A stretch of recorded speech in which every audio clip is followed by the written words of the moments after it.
Olá! Começa agora mais uma edição do programa OAB Nacional, que vai destacar, entre outros assuntos, eventos virtuais do YouTube da Ordem e também na ESA Nacional, reforma tributária, audiência no CNJ e muito mais. Fique com a gente! Já estamos no ar.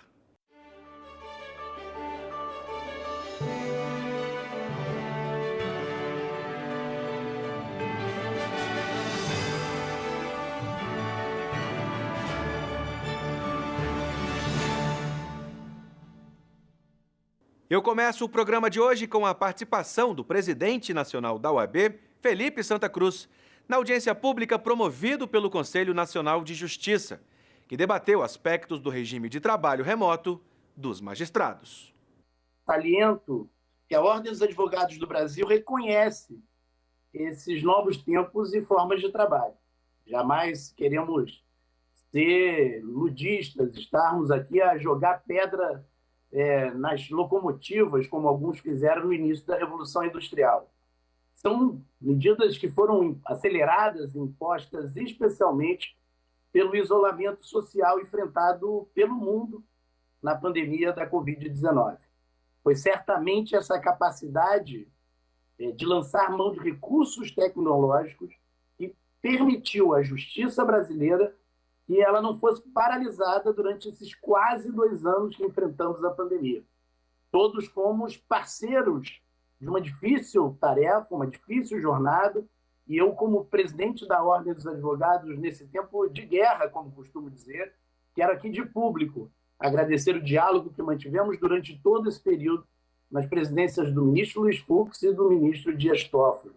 A advocacia se orgulha de ter participado da busca de soluções que permitiram ao nosso judiciário índices de funcionamento e de produtividade superiores a países muito mais ricos do que o nosso, muito mais dotados de meios muito mais eficientes, meios, inclusive, principalmente de investimento. O uso da tecnologia, portanto, é certamente bem-vindo e deve-se observar que tais inovações trouxeram celeridade, economia e melhoria na prestação de muitos dos serviços do Poder Judiciário.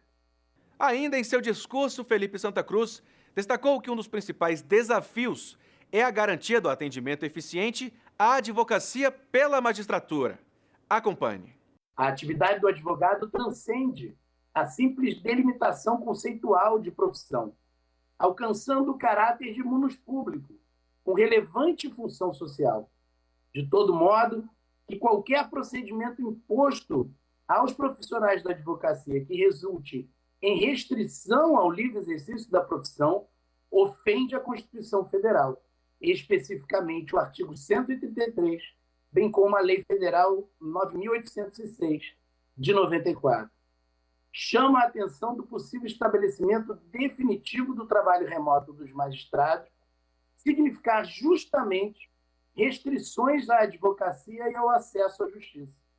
Da Lei Orgânica da Magistratura Nacional, extrai-se dos deveres do magistrado atender, a qualquer momento, os advogados e as partes que o procurarem, especialmente para a adoção de providências de natureza urgente.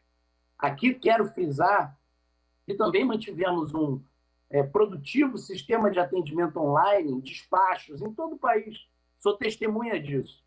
Mas também sabemos que há falta, sim, desse acesso pessoal e há carência em todo o país do retorno do funcionamento dos nossos fóruns. De mais a mais, deve o magistrado, em regra, residir na comarca, ponto muito importante, ministro Fux. Aqueles juízos de vara única, nas nossas comarcas espalhadas por este continente chamado Brasil. Este juiz precisa ter acesso e ter os pés cravados naquele solo. Ele precisa conhecer dos dramas e dos anseios daquela população. Essa vivência não pode e não será nunca substituída pela frieza da tela do computador. Mudando de assunto, a OAB Nacional encaminhou ao Senado Federal sugestões de emenda e uma nota técnica acerca do PL 2337 de 2021 e da PEC 11 de 2019, com o objetivo de melhorar os textos sobre as reformas do imposto de renda e tributária, a fim de evitar prejuízos para a advocacia e para os profissionais liberais, que serão afetados pelas atuais propostas. Em primeiro lugar, seria conveniente contextualizar aqui, para quem nos assiste, que o Senado Federal hoje discute duas reformas tributárias. A reforma tributária do imposto de renda e a reforma tributária da tributação sobre o consumo. Como isso pode afetar as sociedades de advogado? No que tange ao imposto de renda, para as sociedades que faturarem até 4.800.000, nada muda. Para aquelas que faturarem acima de 4.800.000, há uma mudança muito relevante, consubstanciada na tributação dos dividendos sobre a alíquota de 15%. Né? Então, nas contas que nós fizemos aqui, por exemplo, as sociedades que submetem ao pagamento do imposto de renda da modalidade lucro presumido iriam para uma tributação bruta, que hoje é mais ou menos de 14,5%, para 25%. É um aumento muito drástico. Né? E isso vem acompanhado do debate sobre a tributação sobre o consumo, né? Ora posto na PEC 110, que aumenta também de maneira muito drástica a tributação para sociedade de advogado. Nós estamos falando aqui da criação do IVA, né, do Imposto sobre o Valor Agregado, e, entre parênteses, é importante consignar que a OAB entende que esse é um bom caminho, que o IVA é um bom modelo, só que a coisa tem que ser feita com um pouco de cuidado para que não haja um aumento abrupto e muito relevante de carga, que é o que está se dando hoje. Né? A gente tem aí uma alíquota desenhada de aproximadamente 28%, né? Que é a soma de 12% da alíquota federal com 16% da alíquota estadual municipal, o que resulta num aumento de tributação muito grave, muito intenso. Né? A gente iria... A sociedade de advogado, de novo, vamos usar o exemplo que é lucro presumido, e pagam hoje 3,65% de PIS e COFINS e o ISS, os colegas sabem, a base de uma alíquota fixa, né, conforme decisão do Supremo para as sociedades uniprofissionais, a gente iria para 28%.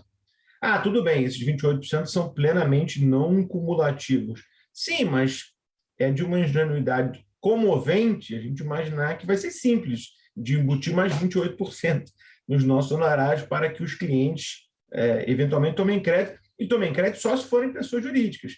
Se forem pessoa física, isso é custo, efetivamente. Né? Então, conquanto, eu reitero, que a questão do IVA seja um bom caminho, pelo menos assim nos parece, esse aumento abrupto de carga tributária, sobretudo juntando as duas reformas, agora parece que é bastante inoportuno. Né? Quer dizer, a ordem não tem nenhuma dúvida que a reforma tributária deve ser feita para que a gente possa cooperar com o destravamento da economia, mas nós ainda estamos vivenciando uma crise. Então, realmente, eu acho que é preciso muito cuidado para que não se faça a reforma tributária à custa de um aumento drástico de tributação para prestadores de serviços que empregam grande parte da força de trabalho do país e, reitero, ainda estão saindo de uma crise. Né? A Escola Superior de Advocacia realizou no YouTube mais uma live voltada a temas de interesse prático para toda a advocacia. A temática desta transmissão girou em torno do regime centralizado de execuções e os clubes de futebol. Confira.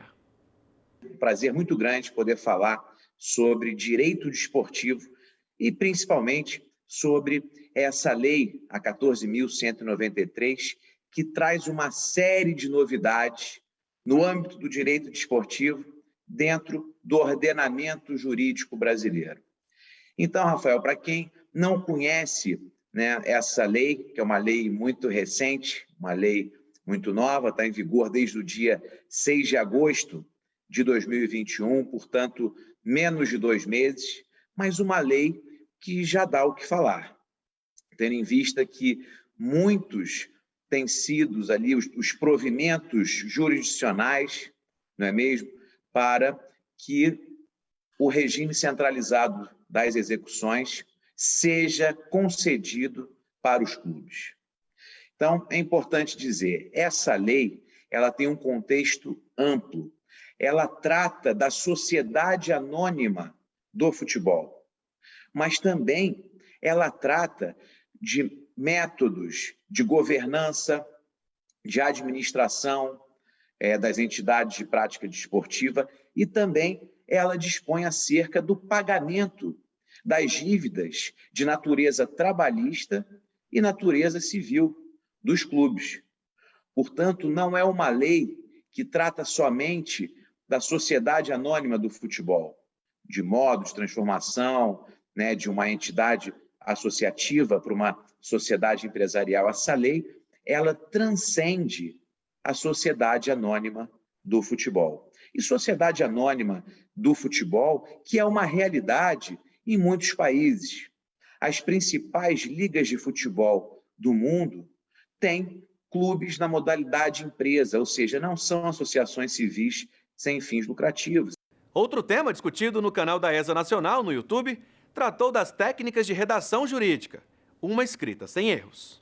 Por esse motivo, pelo fato de nós sermos reconhecidos pela nossa escrita, vou aqui trazer diversas possibilidades. Essa temática de hoje, para mim, é muito interessante, é muito leve, vai ser bem diversificada, porque eu vou trazer vários elementos que eu vejo comumente nos textos daqueles que eu trabalho, que são advogados, alguns juízes também com quem eu trabalho, que são geralmente alguns equívocos, né? A gente chamou de erros, mas eu gosto mais de equívocos. Alguns equívocos que a gente comete e não consegue perceber. Por esse motivo, eu vou trazer aqui para vocês algumas dicas de como melhorar o texto, de como apresentar um texto com melhor qualidade, já que a gente tem um tempo curto aqui, então eu acho interessante da gente ser bem prático, bem direto, e eu trazer dicas, então, para que você melhore esse seu texto, que eu tenho certeza que já é bom, mas que pode ser melhor. Eu quero apresentar para vocês a minha teoria. Alguns de vocês que já assistiram às minhas lives conhecem essa teoria, mas aqueles que não, eu preciso muito apresentar,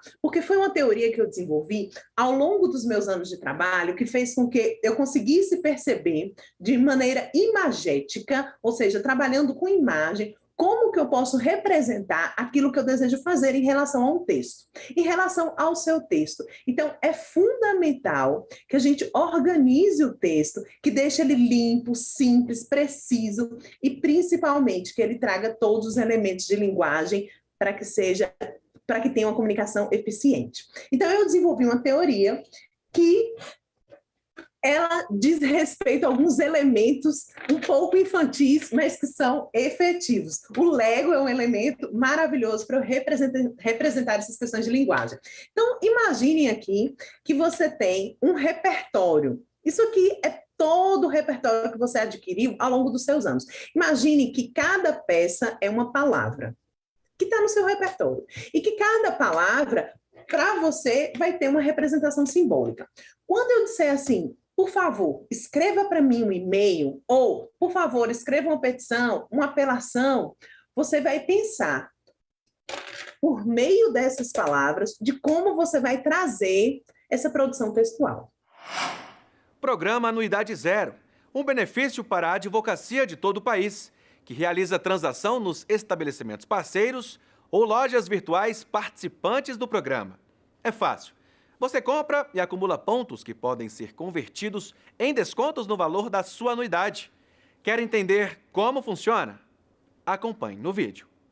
Vamos aprender a comprar e acumular pontos em lojas virtuais. É fácil, rápido e seguro. Em seu navegador Chrome ou Firefox, acesse a página anuidadezero.oab.org.br. O primeiro passo é clicar no botão Entrar e, em seguida, preencher os dados solicitados com seu CPF e senha. Com acesso liberado, você vai encontrar as lojas virtuais parceiras do programa. Antes de realizar sua compra, obtenha informações clicando no botão Consulte regras e condições. Leia atentamente os detalhes sobre a loja escolhida e confira os requisitos e exigências para acumular pontos. Feito isso, o próximo passo é clicar no banner de divulgação e aguardar ser redirecionado ao site da loja parceira, participante do programa Anuidade Zero, onde as compras deverão ser realizadas normalmente. Mas atenção, é recomendado que antes de iniciar qualquer compra, seu carrinho esteja vazio e outras abas do navegador fechadas. Para garantir que a compra seja reconhecida e pontuada, não utilize as setas de avanço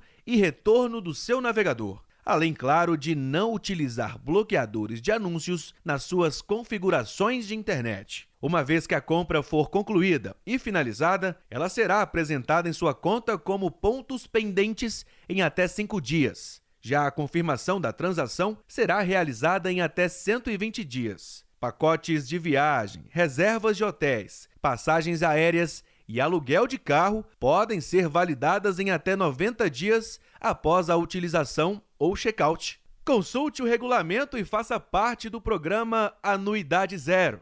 Comprar, acumular e economizar nunca foi tão fácil. Participe! Outros convênios e parcerias oferecidos pela OAB, por meio da Coordenação Nacional das Caixas de Assistência, destacam as consultas em telemedicina, assinaturas gratuitas da revista Exame, jornais Valor Econômico e o Globo e o Clube de Serviços aos Advogados. Confira na entrevista.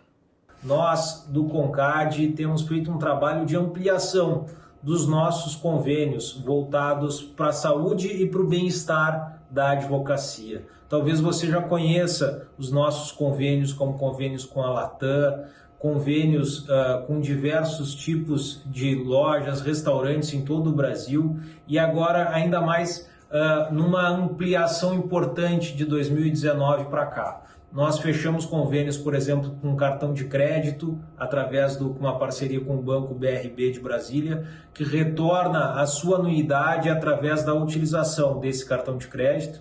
E, além disso, nós ampliamos para softwares jurídicos gratuitos para toda a advocacia nacional, ampliação com convênios com o site de telepsicologia, Psicologia Viva, e agora com telemedicina, com 22 especialidades médicas com consultas que vão de R$40 a R$80.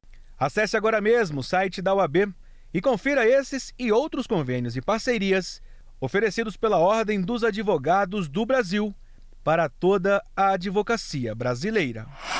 Agora nós vamos para um breve intervalo e voltamos em instantes com mais OAB Nacional.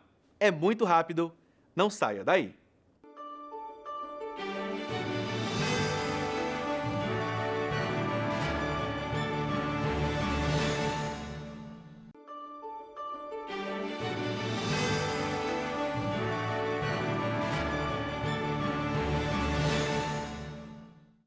Voltamos. Obrigado pela sua companhia. A OAB Nacional publicou no Diário Eletrônico o provimento 199 de 2020 e a Resolução 3 de 2020, que dispõem sobre o Cadastro Nacional de Advogados e a inserção de novos campos de informação no cadastro, acrescentando entre os dados do CNA a autodeclaração de cor ou raça como requisito obrigatório para a inscrição nos quadros da entidade.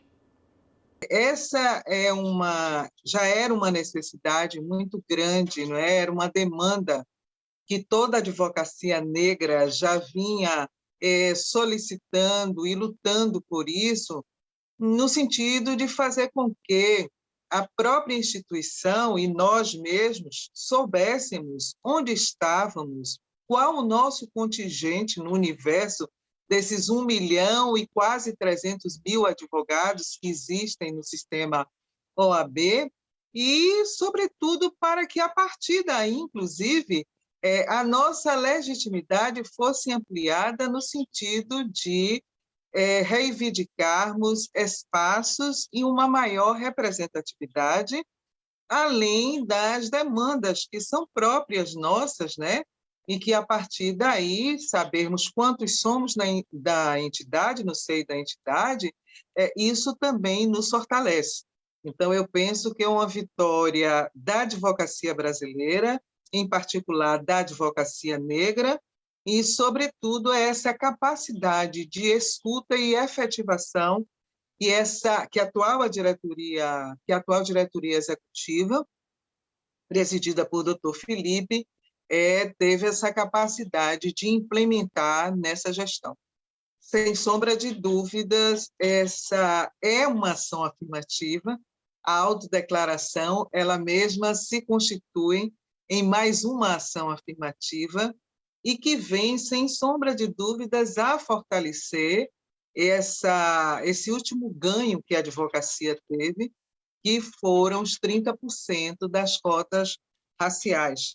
Essa é uma demanda antiga nessa instituição que é centenária e que esteve ao lado de vários segmentos, inclusive pautando cotas no serviço público para estudantes também nas universidades, mas que a nossa representatividade em nossa casa ainda estava ressentida, não é?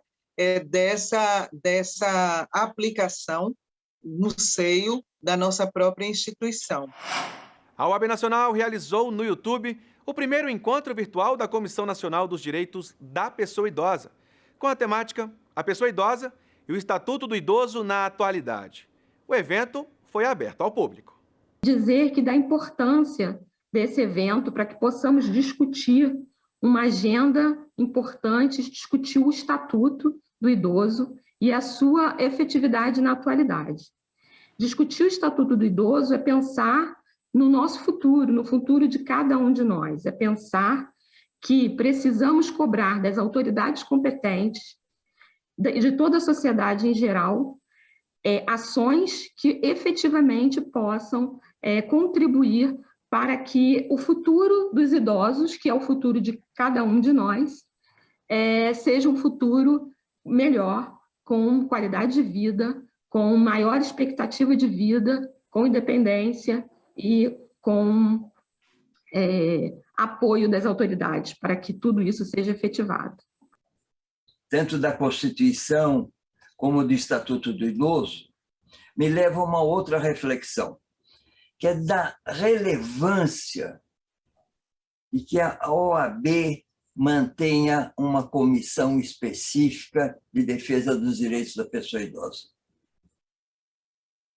É importante porque reforça o trabalho das diferentes comissões nas seccionais, dá amparo, dá o guarda-chuva que pode reforçar e incentivar o trabalho das comissões estaduais. E quem sabe não necessariamente, exercendo um papel de estimulador, de congregador de esforços de todas essas comissões. Porque isso é muito necessário. Nós estamos vivendo um momento enevoado para as nossas esperanças democráticas. Todos nós sabemos disso, estamos sentindo em todos os momentos, em que direitos são subtraídos, outros são ameaçados e restringindo a participação da sociedade civil nas políticas sociais da nação brasileira. Elas são confundidas como políticas do governo, não são. São do Estado brasileiro. E, no entanto, elas estão sendo subjugadas a interesses governistas. Ainda sobre eventos virtuais, a Ordem dos Advogados do Brasil realizou o segundo seminário de Direito Espacial, com o tema Mulheres no Espaço. Confira. O tema também é um tema muito caro para nós, falaremos das mulheres no espaço. As mulheres no espaço estão presentes e ativas desde o início dos voos espaciais humanos. A primeira mulher voou para o espaço em 1963, 2 anos depois do primeiro astronauta. Desde então, um número considerável de mulheres de vários países trabalham no espaço. Em 2021, a maioria das 65 mulheres que estiveram no espaço eram cidadãs dos Estados Unidos, com missões no ônibus espacial e na Estação Espacial Internacional. Outros países tiveram o Reino Unido, a França, a Coreia do Sul, a Itália, a União Soviética, a antiga União Soviética, o Canadá, Japão, Rússia, China, cidadãs no espaço, participando de programas com capacidade humana de voo espacial. Além disso, uma cidadã de dupla cidadania iraniana americana participou como turista de uma missão dos Estados Unidos da América. As mulheres enfrentam muitas das mesmas dificuldades físicas e psicológicas dos voos espaciais que os homens. Os estudos científicos geralmente não mostram muito efeito adverso específico das missões espaciais curtas. Foi até concluída que as mulheres podem ser mais adequadas para missões espaciais mais longas. O principal obstáculo para as mulheres irem ao espaço continua a ser a discriminação de gênero. A minha paixão pelo direito espacial, como a doutora Márcia Alvarenga, também não começou na infância, como normalmente acontece com os astronautas e os cientistas, né? Observando as aventuras dos grandes feitos, né, da humanidade no espaço, ou mesmo os filmes de ficção científica. A minha paixão pelo direito espacial, não obstante não ter tido essa influência na infância, eu tenho certeza que a conformação geográfica do meu estado, que é Minas Gerais, me ajudou muito nessa minha formação moral e ética, vamos dizer assim, tão importante no estudo do direito espacial. Porque em Minas nós somos cercados por montanhas. E as montanhas, ao mesmo tempo que, de certa forma, elas podem limitar nossos horizontes, elas nos estimulam a criar e a imaginar, e também a sonhar. E também nos dão forças, né, e coragem para perseverar. Porque quem vive em terras de montanhas precisa ter força e coragem para superar os obstáculos, né? Nós aprendemos desde criança essa capacidade de superação, de flexibilidade, que hoje chamamos resiliência. Foi publicado no site da OAB Nacional um artigo cuja temática trata do combate à fome no país, sob a ótica constitucional e ética. Veja. Segundo a publicação, mais de 19 milhões de brasileiros passam fome no país. Isso é consequência, abre aspas, de ações e omissões do governo federal que resultam no enfraquecimento da distribuição de renda. Mais de 2 milhões aguardam na fila para receber o programa Bolsa Família. Houve redução radical de gastos em políticas públicas fundamentais, como o Programa Cisternas, o Programa Nacional de Alimentação Escolar e o Programa de Aquisição de Alimentos, além de um auxílio emergencial de valor insuficiente para a alimentação da família brasileira em meio à pandemia. A esse cenário, soma-se a disparada da inflação, que atinge em cheio os mais pobres, com altas significativas em itens básicos como alimentos e gás de cozinha. Em outro trecho, o texto ressalta que, diante da inércia no enfrentamento dessa situação de gravidade extrema, a Ordem dos Advogados do Brasil ajuizou no Supremo Tribunal Federal para obrigar o governo federal a implantar políticas públicas para combater a fome no país. E cabe ao Poder Judiciário determinar a observância das diretrizes constitucionais que vinculam a administração pública no planejamento e na execução de políticas públicas, especificamente ao direito à saúde, cuja alimentação adequada e suficiente é pressuposto. Por fim, o artigo garante, diante da fome, da política de morte e desrespeito ao ser humano, não podemos nos calar. Quem tem fome, tem pressa. Fecha aspas. Basta andar em qualquer rua de qualquer cidade do Brasil. Eu duvido que você não vai encontrar uma pessoa passando fome. Já são mais de 20 milhões de brasileiros que estão passando fome hoje, enquanto você está aí me assistindo. Nós não podemos esperar. Essas pessoas não têm como esperar. A Ordem dos Advogados do Brasil foi ao Supremo Tribunal Federal, requereu o deferimento de uma liminar para que este combate à fome, que hoje está aterrorizando as famílias brasileiras, se faça imediatamente, com a distribuição de alimentos, com o socorro alimentar à nossa população. Tenho certeza que você concorda comigo que essa luta não pode aguardar nem mais um segundo. Este programa especial da Ordem dos Advogados do Brasil fica por aqui. Se quiser conferir tudo que a OAB vem fazendo, não deixe de seguir a gente nas redes sociais. Nos vemos na próxima semana.